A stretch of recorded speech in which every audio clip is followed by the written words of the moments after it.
Finances. Throughout the Bible, we see that God has a lot to say about finances. God wanted to be involved with Abraham's finances, and he wants to be involved in yours. Fundamental principles of Abraham's prosperity verse. And Abram was very rich in cattle, in silver, and in gold. Genesis 13, verse 2. He listened to and obeyed God. Genesis 12, verse 1 through 4. He honored God who prospered him. Genesis 12, verse 7. He was generous and avoided strife. Genesis 13, verse 5 through 9. He was compassionate toward others. Genesis 18, verse 24 through 33. If you want God to be involved in your finances and prosper you, you must honor these basic principles. You cannot be greedy and truly prosper. There is nothing wrong with wanting to have abundance for yourself and your family, but giving to God and being generous to others is part of the spiritual law.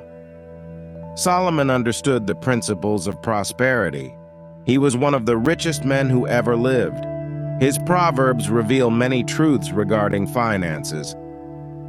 Honor the Lord with thy substance, and with the first fruits of all thine increase verse, so thy barns be filled with plenty, and thy presses shall burst forth with new wine. Proverbs 3, verse 9 through 10.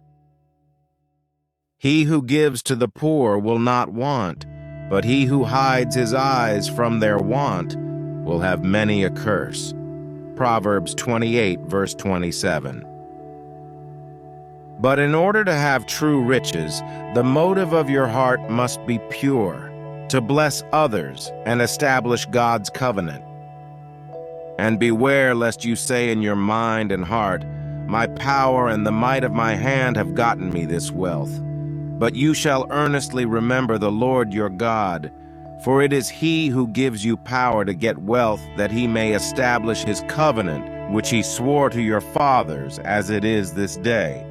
Deuteronomy 8, verse 17 through 18. God does indeed want to be involved in our finances. Most Christians who are defeated in their finances are defeated because they believe and confess the words of the enemy, and those words hold them in bondage. What we believe and speak affects the natural world, including our finances. God has given us his word so that we can understand these spiritual laws. When you work with these laws, they work for you. When you work against God's spiritual laws, they work against you. When you speak negatively about your financial situation, you have what you say and believe. Here is a very important spiritual law verse. You can have what you say. With your words, you can choose life or death, poverty or riches, sickness or health.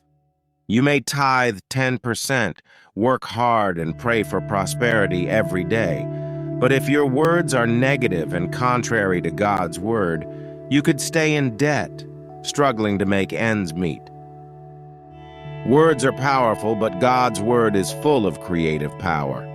When you agree with what God has said about you, speaking his word, your circumstances will begin to change and line up with his will for your life.